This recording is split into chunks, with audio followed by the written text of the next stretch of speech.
Buenas tardes, soy el licenciado Guerra, el kinesiólogo a cargo de la Clínica del Dolor. Hoy vamos a dar una charla con respecto a la columna vertebral, ¿sí? La vamos a dividir en 4 etapas. Una primera etapa tiene que ver con las funciones, una segunda etapa con los mecanismos de producción de dolor en la columna, cómo funciona la columna en la tercera etapa, y después vamos a hablar ya de lo que es el tratamiento kinésico propiamente dicho. Entonces vamos a hacer esas 4 etapas y a lo último, si los pacientes tienen dudas, responderemos sus inquietudes. Hoy vamos a dar una clase que la vamos a dividir en 4 etapas. La primera tiene que ver con funciones de la columna vertebral.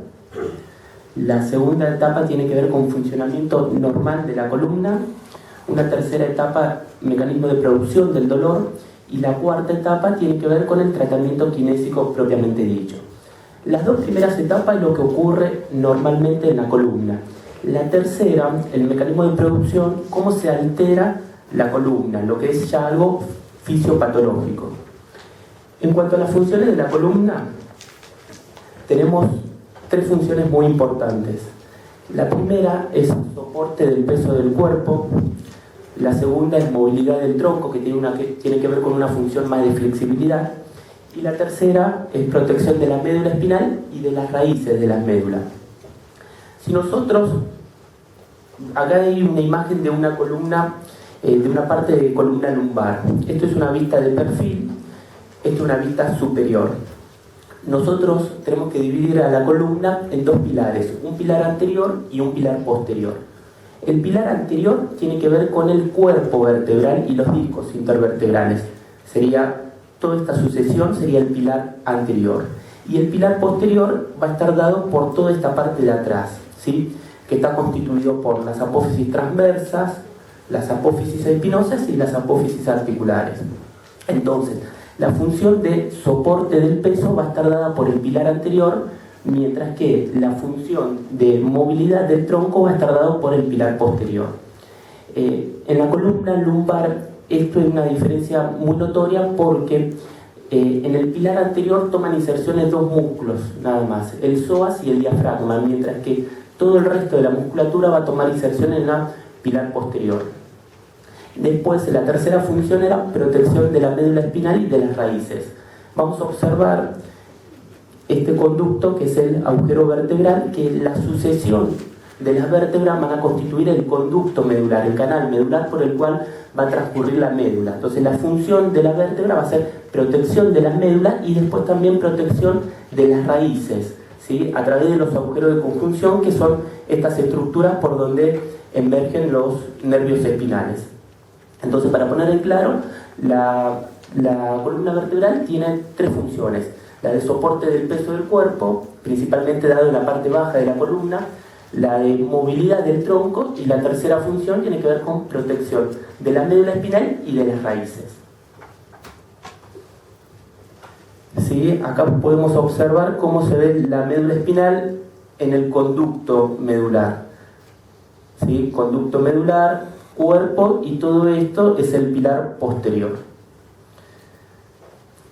En cuanto al funcionamiento normal de la columna, vamos a dividir el funcionamiento en 3 sistemas: un sistema pasivo, un sistema activo y un sistema de control. El sistema pasivo va a estar dado por los huesos, que es la vértebra, por las articulaciones, ¿sí? La unión entre una vértebra y otra.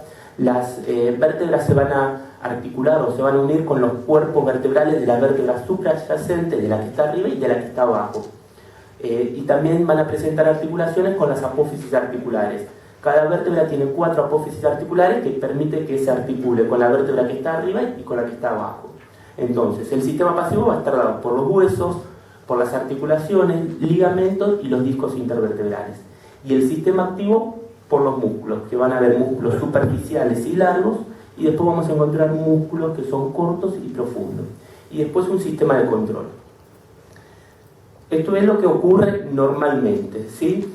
Acá también, en una imagen lateral de la columna, vamos a observar entonces el sistema pasivo va a estar dado por la vértebra, por el hueso, Vamos a observar también los discos intervertebrales, que son las estructuras que se encuentran entre vértebra y vértebra, y después vamos a encontrar los ligamentos. Vamos a encontrar un ligamento longitudinal anterior, que es este ligamento que va por delante de los cuerpos vertebrales. Esto es anterior y esto es posterior. Esto es por detrás y esto es por delante. Entonces, vamos a encontrar un ligamento longitudinal anterior, un ligamento longitudinal posterior, y después ligamentos amarillos, interespinoso, supraespinoso e intertransverso. Ligamento longitudinal anterior, habíamos dicho que venía por delante de los cuerpos vertebrales, y el ligamento longitudinal posterior va por detrás, ¿sí? El ligamento longitudinal posterior contiene en muchos aspectos a lo que es el disco intervertebral. En esta imagen vamos a observar que presenta que está dañado. Este ligamento está ricamente inervado, entonces muchas veces alguna protrusión, algún problema del disco va a comprimir, va a irritar a este ligamento y se va a generar gran dolor, ¿sí? Muchas veces las lumbalgias, los dolores lumbares se generan a la irritación de este ligamento. Entonces eso sería el sistema pasivo, que está dado por los huesos, por los ligamentos, por los discos y las articulaciones. Después vamos a encontrar un sistema activo que va a estar dado por la musculatura. Es muy importante diferenciar dos tipos de músculos en la columna. Vamos a encontrar músculos superficiales y largos que van a tener una función de movilidad del tronco, ¿sí? Son músculos que actúan sobre varias articulaciones, son músculos que la función de estabilización la hacen mal de la columna, y después vamos a encontrar otros músculos que son profundos y cortos que tienen una función más estabilizadora. Son músculos monoarticulares, van a actuar en una sola articulación, son músculos que tienen gran componente propioceptivo y son músculos que se van a alterar cuando haya una lesión en la columna, ya sea por una lesión en el disco, una lesión en la articulación. Son músculos que van a dejar, digamos, de funcionar. Como músculo largo podemos observar, por ejemplo, este músculo de acá, que es el trapecio, el dorsal ancho, ¿sí? Trapecio.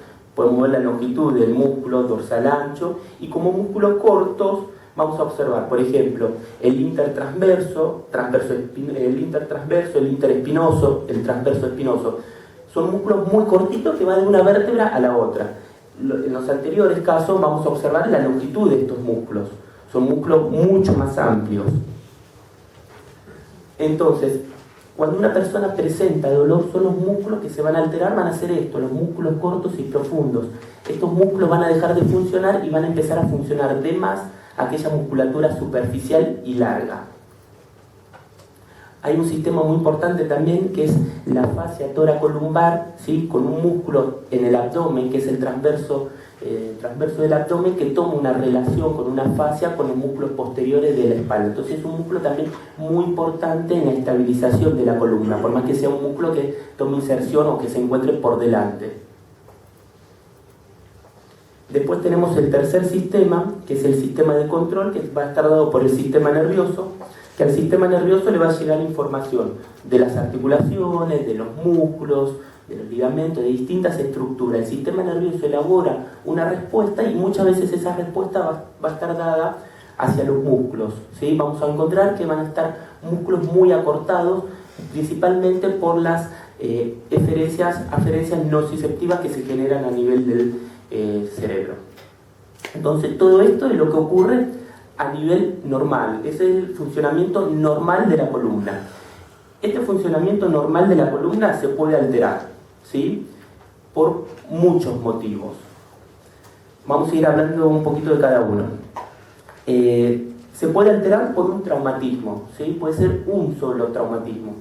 Un accidente de auto, una caída, un accidente con armas blancas, puede ser un accidente con herida de fuego, pero es un solo hecho.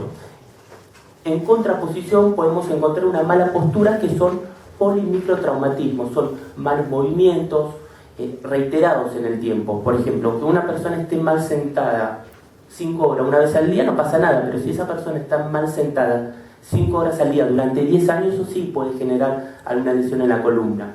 Entonces tenemos un traumatismo único y acá tenemos polimicrotraumatismo, malos movimientos, exigencias, levantar peso, mucho peso durante varios años, todo eso va generando un desgaste en la columna. Después exceso de peso, se estima aproximadamente que 1 kilo que uno tenga de más repercute en la columna como si fueran 4 kilos. Si por ejemplo la persona tiene 10 kilos de más, repercutiría en la columna como si fueran 40 kilos. Después tenemos el sedentarismo, ¿sí? La falta de actividad física, el estrés y las patologías degenerativas, ¿sí? Patología degenerativa, por ejemplo, puede ser la artrosis. Muchas veces es común que se dé capaz una de estas causas, pero muchas veces, y lo más frecuente es que se dé un poquitito de todas y el vaso se vaya llenando, se va llenando, y después con algún mal movimiento, con alguna pequeña caída, se rebalsa y empieza la sintomatología. Lo más frecuente es que el paciente venga con una variedad de esto, es decir, que tenga exceso de peso, que no haga actividad física, que se siente mal, y después, al levantar un objeto pesado, al hacer un mal movimiento, comienza la sintomatología. Entonces, cuando hay una lesión, un deterioro del sistema pasivo, o del sistema activo, o del sistema de control, se produce el mal funcionamiento de la columna, ¿sí? Este mal funcionamiento de la columna se va a traducir como dolor, ¿bien? ¿Y qué es lo que va a generar esto en la columna? El dolor va a generar una inhibición del movimiento. ¿Qué es lo que va a pasar? Van a haber músculos que van a actuar de más, que van a ser aquellos músculos superficiales y largos, y van a haber otros músculos, que son los músculos cortos y profundos, que van a dejar de actuar, que son los músculos que realmente estabilizan la columna, ¿sí? Entonces, muchas veces en el tratamiento lo que nosotros tenemos que apuntar es a disminuir, digamos, el acortamiento de los músculos superficiales y después actuar sobre los músculos profundos. Entonces, esta alteración muscular lo que va a generar es que haya una inestabilidad, ¿sí? Y una compresión articular. Inestabilidad porque los músculos superficiales son los que más van a estar trabajando, que generan una estabilidad de la columna, pero lo hacen de manera grotesca, no lo hacen de manera correcta como si lo hacen los músculos profundos. Entonces, se va a generar esa inestabilidad. Y compresión articular está referida con el tema de la cocontracción, hace elevadas cocontracciones, es decir, que los músculos, ¿sí?, de los dos lados de la columna están trabajando a grandes contracciones. Entonces eso hace que la columna esté toda comprimida, toda rigidizada. Muchas veces, cuando la persona tiene un dolor muy intenso en un estadio agudo, el mismo cuerpo elabora una respuesta a ese dolor. Esa respuesta es hacia la flexión, es decir, que la rodilla, la cadera y todo el tronco adapta a un mecanismo de flexión, ¿sí? Es muy frecuente que el paciente esté de esta manera, ¿sí? Con flexión de rodilla, flexión de cadera y flexión del tronco. Esa respuesta a nivel del tronco va a estar dada principalmente por un músculo que es el psoas. Después el cuerpo va siguiendo elaborando otras respuestas y lo que va a generar es un momento extensor, pero hace una mala extensión, porque va a ser una extensión a consta de los músculos posteriores de la espalda, actúa también el diafragma y van a actuar los isquiotibiales. Entonces genera que haya músculos por delante que estén actuando, llevando esa respuesta flexora, van a haber una respuesta extensora de mala manera que involucra un músculo de la respiración que es el diafragma, entonces va a involucrar también a que el paciente tenga respiraciones lentas, superficiales, ¿sí? Y que empiecen a actuar en la respiración otro tipo de músculos que son los músculos accesorios. Pero eso es un estadio agudo que muchas veces nosotros lo vemos al paciente, pero otras veces el paciente en ese estadio agudo sale y nos consulta a nosotros ya en un estadio posterior. Pero lo importante es que va a haber una alteración muscular, va a haber músculos que actúan de más y otros músculos que actúan menos. Todo esto genera un círculo vicioso. Eso en cuanto a cómo se genera el dolor en la columna. Ahora, en lo que tiene que ver a la evaluación y el tratamiento kinésico, nosotros lo que vamos a evaluar van a ser distintos ítems. El nivel de dolor lo evaluamos a través de una escala, que es la escala visual análoga, que tiene dos extremos. Un extremo es el 0 y otro extremo es el 10. El 0 es una situación de nada de dolor y el 10 es el máximo dolor tolerable, imaginable. Entonces, nosotros le preguntamos al paciente en ese momento de la entrevista si tiene que dar una puntuación al dolor que tiene, ¿sí? Puede dar una puntuación de 5, de 6, de 7, de 3. Después le pedimos que ese sería el EVA actual, ¿sí?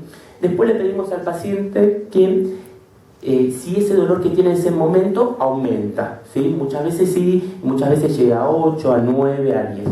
Eso sería el EVA máximo. Así como le preguntamos el EVA máximo, también le preguntamos el EVA mínimo, es decir, si hay alguna situación en la cual el dolor disminuye.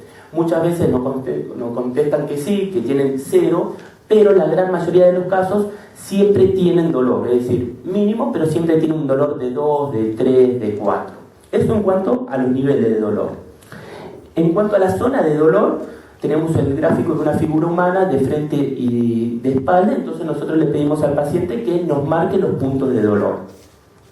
Mecanismo de producción de dolor, hay ciertas situaciones que van a hacer que el dolor aumente y otras que el dolor disminuya. Entonces, es importante saber si el paciente le aumenta el dolor cuando está caminando, cuando está parado, cuando está sentado, en qué situaciones aumenta el dolor, pero también en qué situaciones disminuye ese dolor. Eso a nosotros nos sirve para saber las indicaciones para darle a su casa, pero también para cómo encarar el tratamiento y en qué postura trabajar a ese paciente. En cuanto a lo que es flexibilidad y movilidad, lo que evaluamos es la movilidad de la columna, ¿sí? La movilidad de la columna y la elongación de ciertos músculos en particular, del piramidal, del psoas, del isquiotibial, etc. Grado de discapacidad. Para el grado de discapacidad evaluamos a través de 2 cuestionarios, el Roland Morris y el Overstreet. El Roland Morris consta de 24 ítems, ¿sí? Estos 2 cuestionarios son para la parte baja de la columna.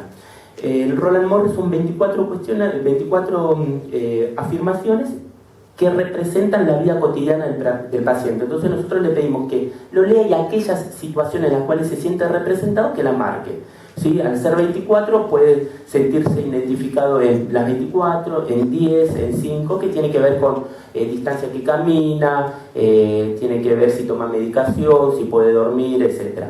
Cuanto más alto es, si de las 24 se siente identificado con 20 o 24, cuanto más alto es, quiere decir que ese dolor está, digamos, involucrado en su vida cotidiana, afecta en su vida cotidiana.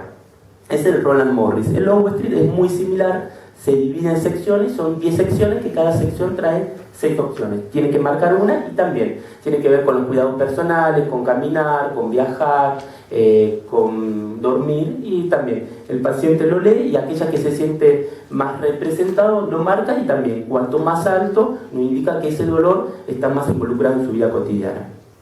Y después, por último, la postura. Hacemos una evaluación de la postura del paciente. Esto es lo que nosotros evaluamos. ¿Qué es la postura? Es la posición que toman las diferentes partes del cuerpo en el espacio.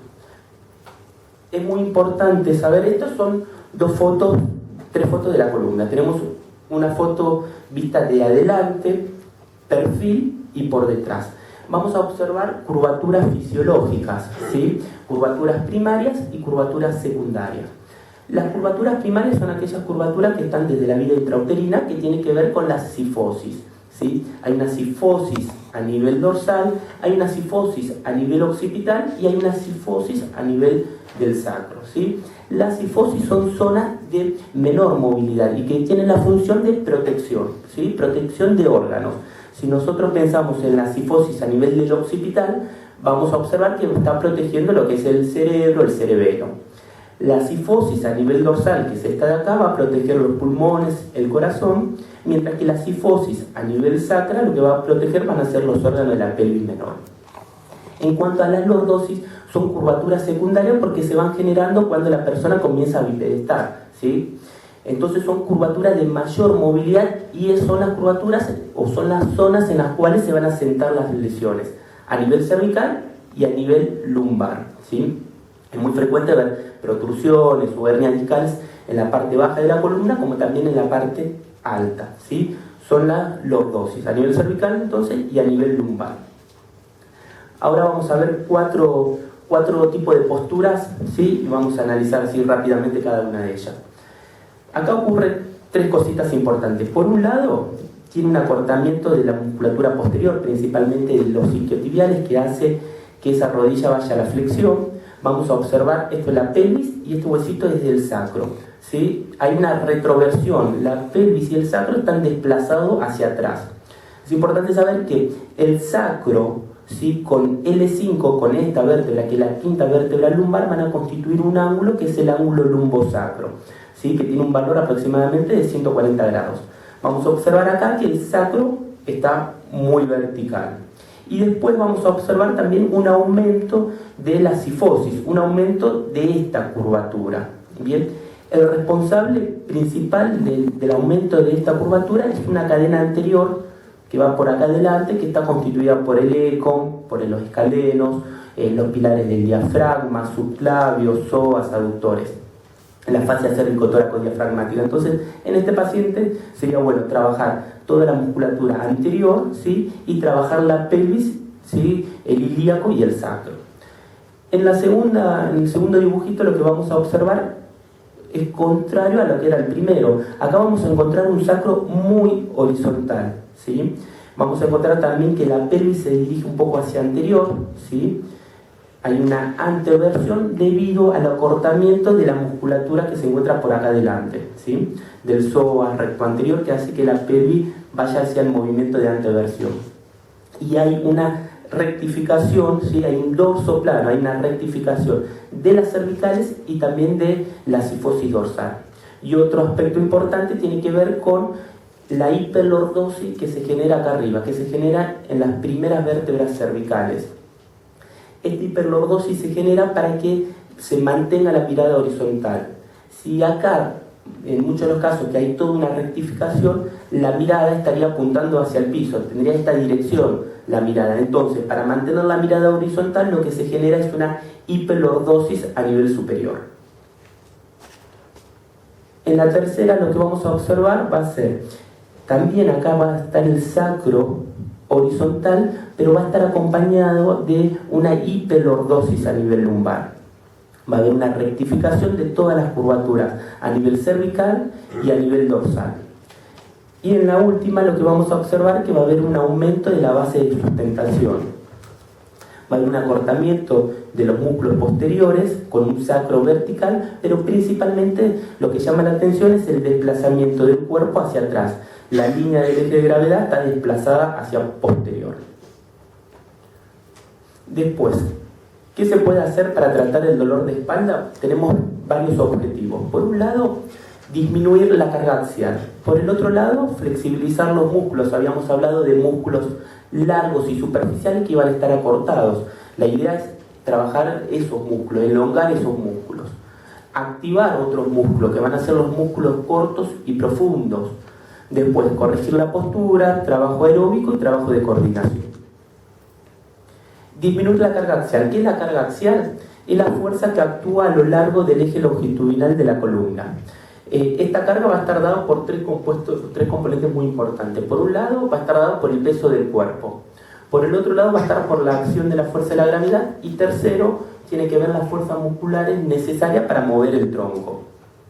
Entonces, la carga axial tiene esta dirección, ¿sí? Principalmente va a estar, digamos, más sometida a esta carga axial la parte baja de la columna, que soporta gran parte del peso del cuerpo. Entonces, esta carga, ¿qué va a generar en la columna? Esfuerzos compresivos, ¿sí? Que van a ser absorbidos por tres estructuras muy importantes. En un 80% los cuerpos vertebrales y discos, y en un 20% por las apófisis articulares. ¿Qué es lo que ocurre? Si nosotros tenemos volvemos a las imágenes de atrás y vemos, por ejemplo, esta que está rectificada. Gran parte, la parte baja de la columna, L4, L5, L5S1, va a soportar gran parte del peso del cuerpo. Al no tener esta lordosis fisiológica, no se van a distribuir las cargas equitativamente. Entonces es muy probable que haya lesiones en los niveles inferiores a nivel lumbar. Muy bien, ¿cómo podemos disminuir la carga axial? Con todas posiciones en las cuales la columna esté de manera horizontal, ¿sí? Puede ser de esta manera, de cúbito lateral, es decir, con el paciente acostado de costado, y de cúbito ventral. La que nosotros utilizamos principalmente es esta posición, ¿sí? Con flexión de rodilla y flexión de cadera. Otra manera de disminuir la carga axial tiene que ver con los trabajos de hidroterapia, ¿sí? Entonces, ¿qué es lo que hace la hidroterapia? Por un lado, disminuye la acción de la fuerza de la gravedad. Es un medio, elimina los riesgos de caída, es un medio estable para el entrenamiento, pero también es muy importante por el trabajo de relajación. Nosotros allá en Escobar utilizamos la pileta más o menos entre 31 y 33 grados centígrados. Y después es muy importante con respecto a el peso del cuerpo. Si el agua llega más o menos a nivel cervical, nada más vamos a soportar el 10% de nuestro peso. Si el agua llega a nivel del tórax, ¿sí?, vamos a soportar el 30% del peso de nuestro cuerpo. Mientras que si el agua llega a nivel de la cintura, vamos a soportar el 50% del peso del cuerpo. Entonces, uno de los objetivos es disminuir la carga axial. ¿Cómo la disminuimos? Con trabajo en el agua, o si no, con trabajos en los cuales la columna esté en horizontalización, ¿sí?, que esté acostado el paciente. Otro de los objetivos tenía que ver con la flexibilidad, ¿sí? Era trabajo sobre aquella musculatura que era los músculos superficiales y largos, que son isquiotibiales, gemelos, glúteos, aductores, flexores de cadera, el psoas, cuádriceps y músculos de la espalda largos y superficiales. Entonces, ¿cómo vamos a trabajar? A través de elongaciones analíticas y a través de un trabajo postural, ¿sí? Un trabajo de RPG. Estas son imágenes de elongaciones que nosotros le damos a los pacientes una vez que finalizan el tratamiento o cuando están finalizando, para que sean elongaciones que después las puedan hacer en su casa. Entonces, vamos a observar que en esta primera imagen el paciente está elongando aductores.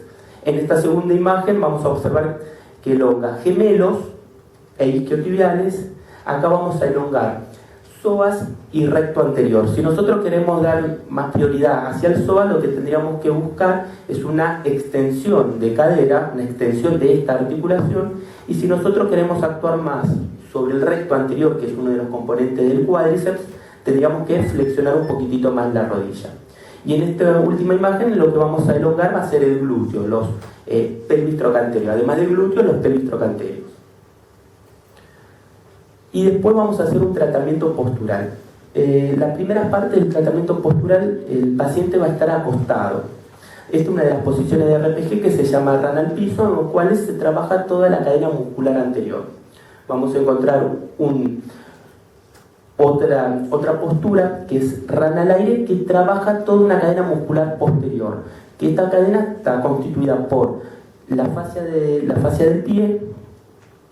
Va a estar constituida por el tríceps, un músculo de acá detrás de la rodilla que se llama popliteo, isquiotibiales y todos los músculos de la espalda. Una vez que nosotros a través de varias sesiones trabajamos el paciente en esta postura, ya vamos a ir pasando a posturas en las cuales pueda soportar un poco más de carga, ¿sí? Que son posturas en las cuales el paciente está sentado y después posturas en las cuales el paciente está parado, en bipedestación. Tanto en la de sentado como en esta, ¿sí?, que se llama bailarina, la prioridad está para trabajar toda la musculatura posterior. Y después, un tratamiento, esta es una postura que se llama de pie en el medio, que se utiliza para corregir algunos aspectos al finalizar la sesión. Eso era en cuanto a lo que era la flexibilización de los músculos. Entonces, por un lado teníamos que disminuir la carga axial. Por el otro lado era flexibilizar los músculos superficiales y largos, y por el otro lado tendríamos que activar los músculos cortos y profundos, ¿sí? ¿Cómo lo vamos a hacer? A través de ejercicios de estabilización y a través de un trabajo postural. Mano, después la otra mano, después que extienda los pies y por último que extienda miembro superior de un lado y el miembro inferior contralateral, ¿sí? Esto es para trabajar aquellos músculos cortos y profundos de la columna, pero también para trabajar el transverso del abdomen, que era un músculo que lo teníamos por delante y que estaba muy profundo. Después viene acondicionamiento aeróbico, ¿sí? Trabajo aeróbico nosotros lo podemos hacer en una bicicleta, lo podemos hacer en la pileta, lo podemos hacer con una cinta. El objetivo primordial del acondicionamiento aeróbico, del trabajo aeróbico, tiene que ver con disminuir el peso, ¿sí?, disminuir el estrés y el aumento de secreción de las endorfinas, ¿sí? Después vamos a hacer los trabajos de coordinación, que para eso utilizamos balones terapéuticos. Tenemos balones de distintos tamaños y vamos a ir trabajando en los distintos aspectos de la coordinación. Y por último, vamos a trabajar con una máquina de balance y de equilibrio, ¿sí? El desarrollo del equilibrio y la propiocepción.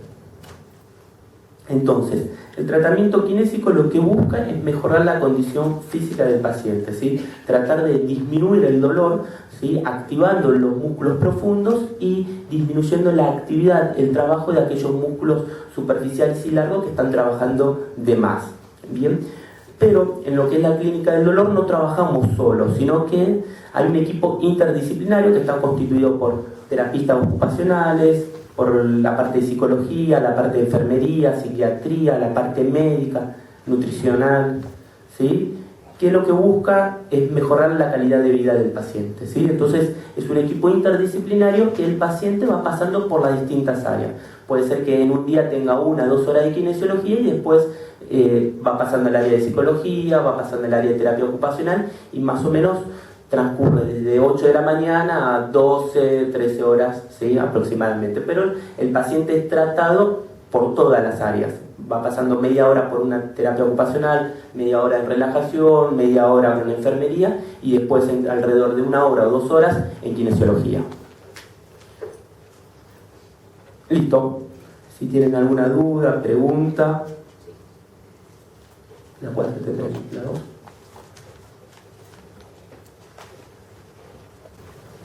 ¿Dudas? Sí. Sí, sería bueno que nos expliques cómo son los servicios. Suponete que yo tenga un pequeño dolor en la cintura, que es el caso real, Sí. Y no tengo tanta flexibilidad en los ejercicios. ¿Qué es lo que ustedes ofrecen, ¿no es cierto? Y después, ¿cuáles son los costos? Si la obra social lo puede cubrir, Los costos lo cubre de OSDE, lo cubre, desde plan 210 hacia arriba lo cubre. Después el costo en sí del tratamiento lo tendrías que hablar ahí con la secretaria, no sé el costo real. ¿Con la secretaria, digamos, de dónde? De la clínica del dolor, que se encuentra acá en el 4º piso. La clínica del dolor. Clínica del dolor, sí. El costo particular no lo sé del programa. Yo sé que OSDE, la única obra social que lo cubre es OSDE. ¿Y cuánto dura el Por lo general, los pacientes se vienen por 16 sesiones, que van a venir 2 veces a la semana, ¿sí? Se calcula más o menos 2 meses de tratamiento, cumplen las 16 sesiones y después se ve si se renueva por 4, se renueva por 6, se renueva por 8. Por lo general es entre 2 y 3 meses de tratamiento, yendo 2 veces a la semana. En cuanto a lo que es la elongación, nosotros trabajamos un kinesiólogo por paciente. Vamos a ir trabajando músculo por músculo y ahí vamos a ir viendo y vamos a ir avanzando, ¿sí? Eso se va observando de acuerdo a la sesión. Pero si vos no tenés mucha elongación, se va a ir trabajando de manera progresiva, ¿sí? Se va a ir buscando ganar esa elongación, que es la que va a disminuir el dolor. Una vez que nosotros logramos disminuir el dolor con la elongación y con otras técnicas que utilizamos también, ahí ya vamos a ir interviniendo a activar distintos músculos. Está bien, gracias. Sí, señor. Sí, te quería preguntar, ¿la sede es básicamente acá o hay que ir a Escobar? La rehabilitación, el programa se realiza en Escobar. Todo el programa se realiza en Escobar. Acá solamente están los médicos que hacen la evaluación inicial, pero todo el tratamiento se hace en Escobar. De 8 de la mañana a 2 de la tarde. Pero se hace todo el programa se hace allá, en Escobar.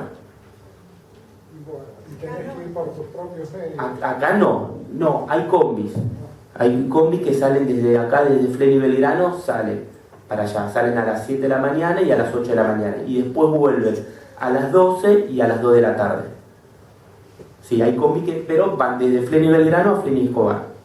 Sí, acá no hay lo que es, acá solamente está la parte médica, que hacen la evaluación inicial, ven si el paciente cumple con las condiciones para entrar al programa, pero el programa se realiza exclusivamente en Escobar. Sí. Una pregunta, como profilaxis, ¿qué opinas de la osteopatía y de la acupuntura puntualmente en dolores de este tipo? Acupuntura nosotros no realiza la parte kinésica acupuntura, sí los médicos aplican acupuntura. Tenemos pacientes, hay pacientes que la hacen muy bien, hay otros pacientes que tienen cierto temor a las agujas. En cuanto a la osteopatía, los kinesiólogos que estamos trabajando allá, estamos estudiando osteopatía y utilizamos mucho de los conceptos de osteopatía. Ajá. Muchísimo, sí. ¿Y da buenos resultados? ¿La osteopatía? Sí. Sí. Ahí trabajamos con lo que es la osteopatía, trabajamos a lo que es el sacro, el ilíaco, bombeo, por ahí, si el paciente cumple con ciertas indicaciones, manipulamos, ¿sí? Pero apuntamos más que todo a lo que son las elongaciones. Las elongaciones que se utilizan en osteopatía, la energía muscular, punto gatillo. Sí. Gracias. Sí. En un tratamiento de osteopatía, ¿cuánto tiene que ser la frecuencia?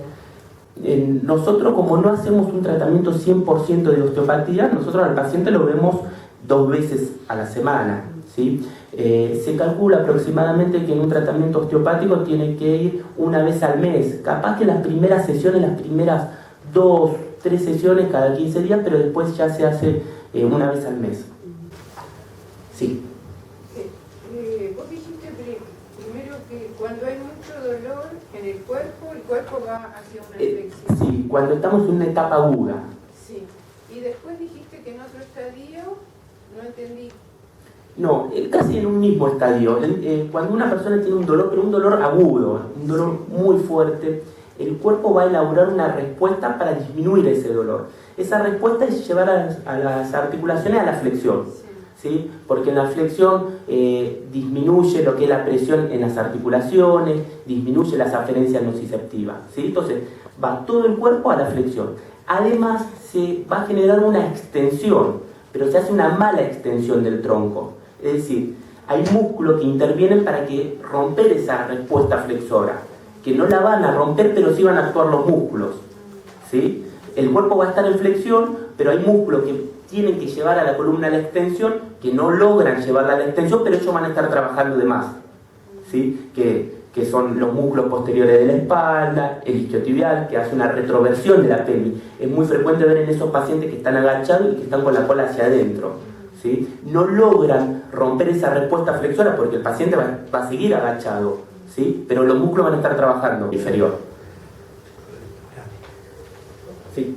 ¿Qué opinan ustedes de esos tratamientos que se ofrecen gratuitos en camas que son con rodillas, Sí. dolor, algo así? Nosotros, cuando el paciente no tiene dolor, no hay problema, o no tiene ninguna lesión, no hay problema. El asunto es que esos rodillos, ¿sí? no leen la columna, no saben si tiene alguna lesión a nivel de los discos o cómo se encuentra esa columna. Entonces, si el paciente no tiene dolor y lo quiere hacer, no hay problema. Pero ya si el paciente presenta o dolor o alguna lesión, lo que nosotros preferimos es que no vaya a eso. ¿Sí? ¿Y Pilates? Sí, Pilates, cuando el paciente termina, nosotros recomendamos ciertas actividades físicas. Por un lado el Pilates, por el otro lado el yoga, todo lo que es la terapia acuática, que puede ser aquagym, natación, hidroterapia. Pero Pilates es una de las actividades físicas que nosotros recomendamos, ¿sí? Siempre, es muy importante que el paciente le diga al profesor que tuvo dolores, que le molesta la espalda o la zona lumbar, la zona cervical, y que ante cualquier movimiento que le genera dolor, lo tiene que evitar de hacer. Eso es importante, aunque sea mover el dedo gordo del pie, eso le genera dolor, bueno, que no mueva el dedo gordo del pie, ¿sí? Hasta ese punto. Pero sí, es una de las actividades que nosotros recomendamos. Digamos, estando con dolor, Sí. ¿se puede hacer igualmente, por ejemplo, natación? ¿O es preferible esperar a no tener dolor para arrancar con la actividad física? Nosotros preferimos que no. Que no haya dolor. Preferimos que cuando hagan actividad física no tengan nada de dolor, ¿sí? Lo que nosotros podemos probar es cuando en el agua, probar si la natación te genera o no te genera dolor. Pero nosotros preferimos que el paciente cuando termina deje pasar entre un mes, mes y medio para hacer actividad física, para ver cómo se estabiliza después del programa, ¿sí? Para ver si va cumpliendo con las distintas indicaciones y más o menos una vez, un mes, mes y medio, 2 meses después que haya terminado, ahí sí, si quiere que empiece con ciertas actividades físicas. Pero en el periodo apenas termina el programa, preferimos que cumpla con todas las indicaciones y que espere un poquitito para hacer actividad física. En el caso que la columna está dañada, lumbar, lo que se dice pinzamiento, pico del oro, ¿el tratamiento es efectivo o...? Sí. Nosotros lo que trabajamos mucho es tracciones sobre la columna. En el proceso artrósico la articulación va a estar, hablando mal y pronto, pegoteada. Entonces nosotros lo que hacemos es tratar de flexibilizarla y de separar las vértebras. Sí, pero también eso genera la artrosis a nivel de las articulaciones de la columna, también genera cierta inestabilidad, cierta compresión y hay una lesión en la articulación, pero hay muchas otras estructuras que están alteradas y que generan el dolor.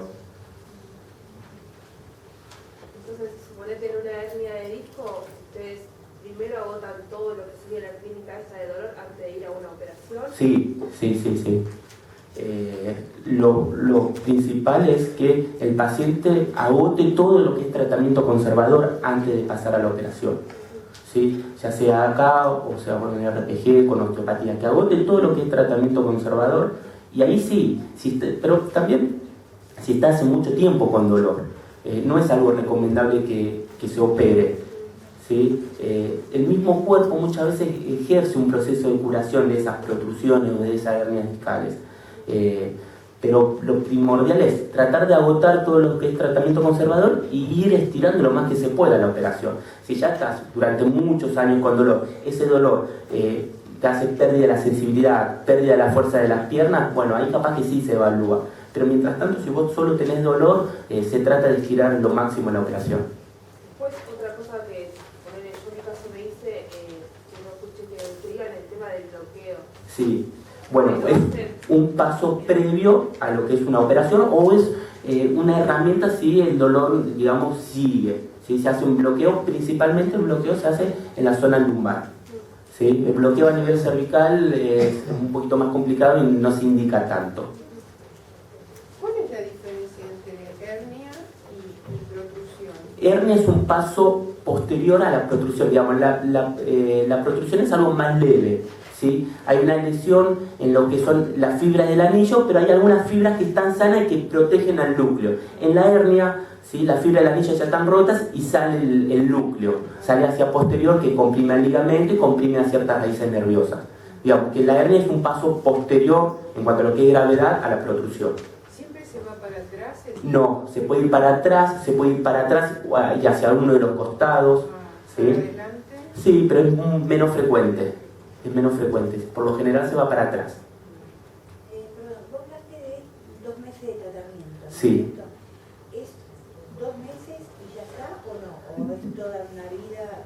No, en el tratamiento de la clínica es 2 meses con posibilidad de ir un mes más, de acuerdo a las sesiones. Pero estos son casos muchas veces en los cuales el paciente tiene dolor crónico, es decir, que tiene que lamentablemente convivir con este dolor por el resto de su vida. Pero no es convivir con el dolor, sino convivir con las precauciones.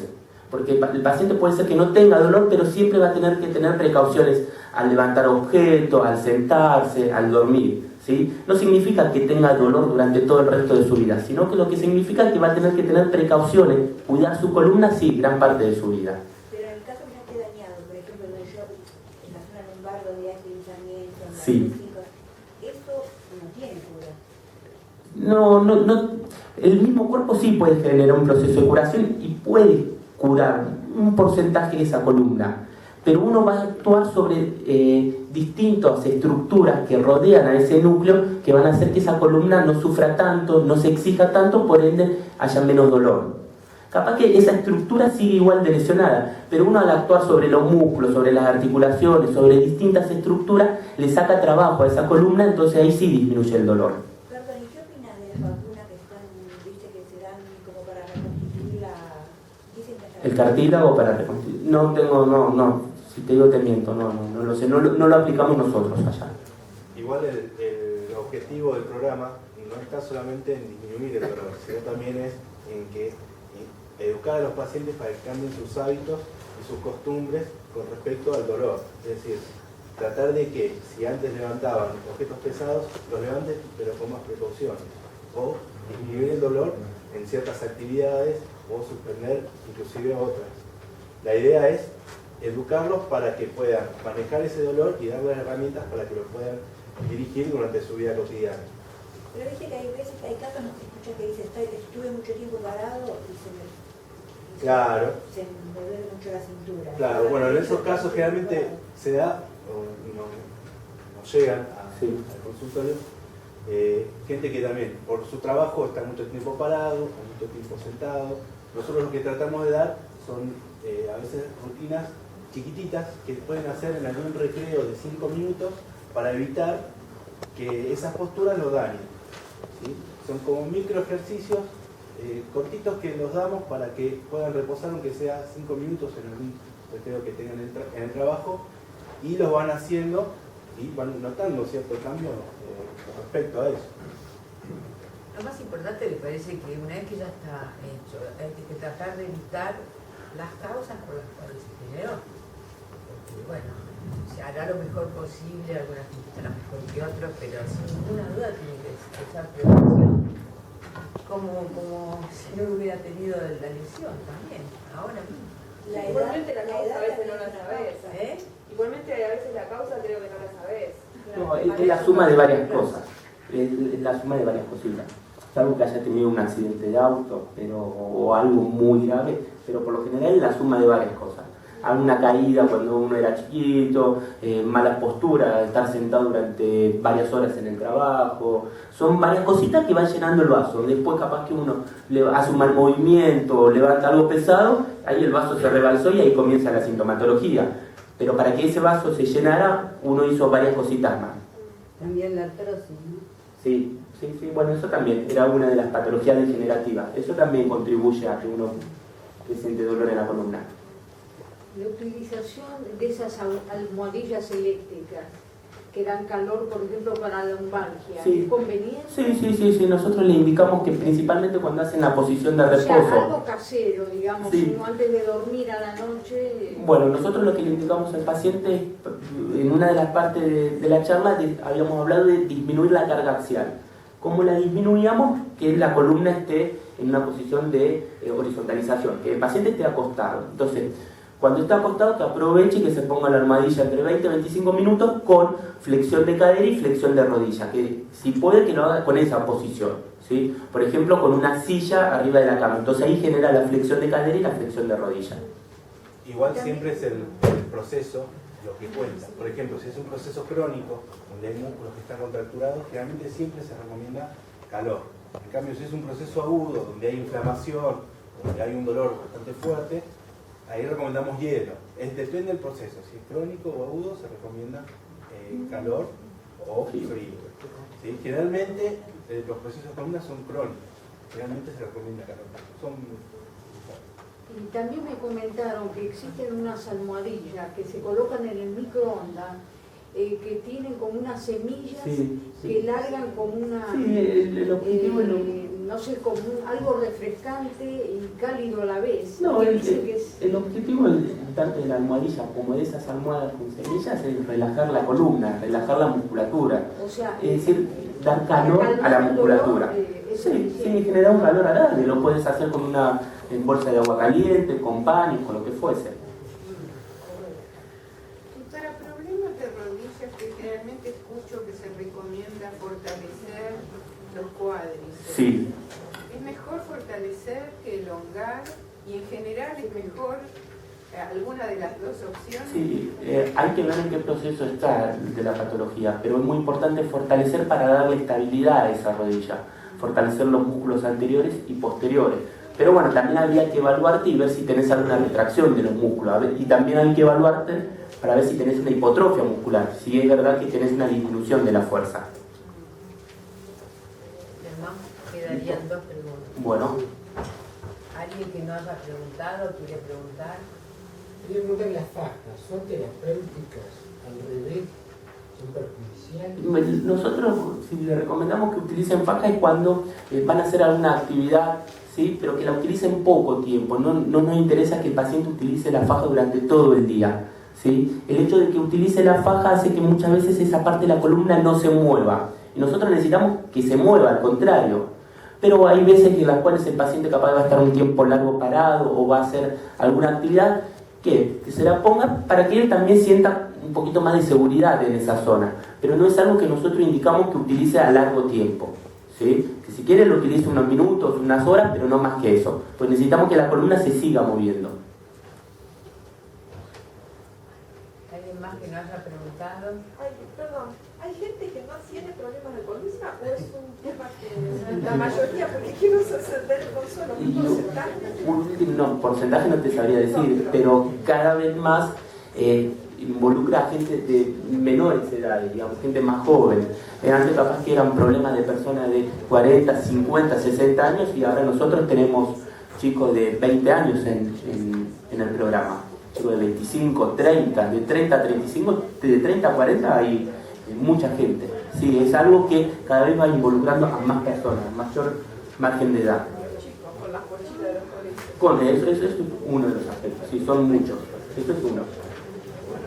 ¿Uno puede entrar en el programa en cualquier momento o...? No, ahí para entrar al programa uno tiene que ir a ver a uno de los médicos, que es el doctor Salvado o el doctor Pueyrredón, y ellos lo van a evaluar y van a ver si cumple con los requisitos, digamos, para que entre. Si realmente le daría bien entrar al programa, eso.